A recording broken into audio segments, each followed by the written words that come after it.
So we are all here today to celebrate Esty and Craig. And most of you have been led to believe that the story of their relationship started only a few short years ago. But my friends, you are all mistaken.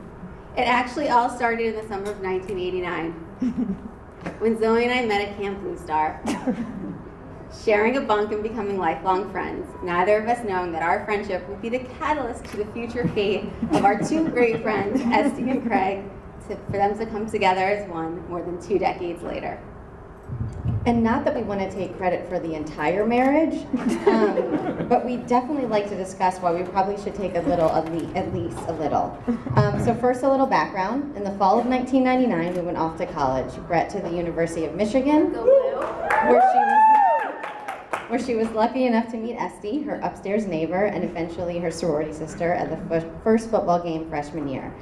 And I went to the University of Tennessee, go Orange, where I met Craig and the other 5 Jews at UT at a bagel brunch at Hillel that my mom actually made me go to. So throughout the next couple of years, our friendships blossomed, and looking back, we feel pretty confident that fate was along for the ride, slowly watching from the sidelines the entire trip. In the summer of 2002, we decided to take our friendship to New York City. And as fate would have it, Craig also spent the summer living in NYU dorms with his hooligan camp friends. Made that one up. Our group of friends shared some good times in New York that summer. Esty even came to visit us before she left to study abroad in Israel for the year. Could Esty and Craig have met that summer? Maybe, but as the fates would have it, they weren't yet ready to meet. Fast forward to senior year of college. Craig, Brandon, and I went up to Ann Arbor to visit our friends, specifically Brette, who was living with Esty at the time. As always, we probably had a little too much fun that weekend, but alas, fate was still just watching. At that point, a few years later, Craig and I lived in DC, and we actually lived down the street from each other, and we would hang out quite often.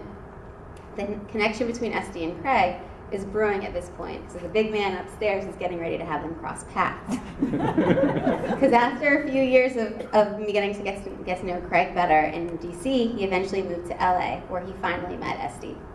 Once they put together that both of them had our friendships in common, Zoe and I started to get very, very, very excited about the possibility of this relationship.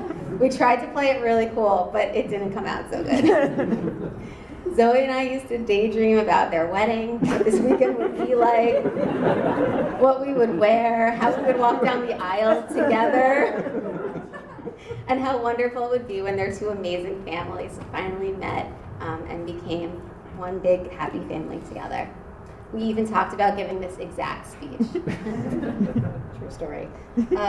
So things weren't actually that easy, and fate continued to make them dance around each other until March 2012, when they were both in Austin for the weekend. Esty and I for Brette's bachelorette party, and Craig and his hooligan friends for Josh Oakhunt's bachelor party.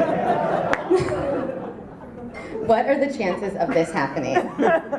So, the 2 parties hung out Friday night, and Esty and Craig finally stopped fighting fate and realized what we, Brette and I, personally knew this entire time and have been together ever since.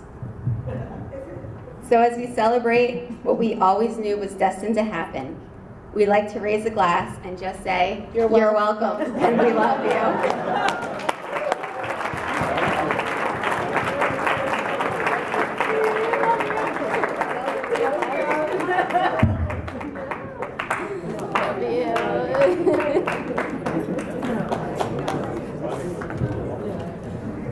Love you.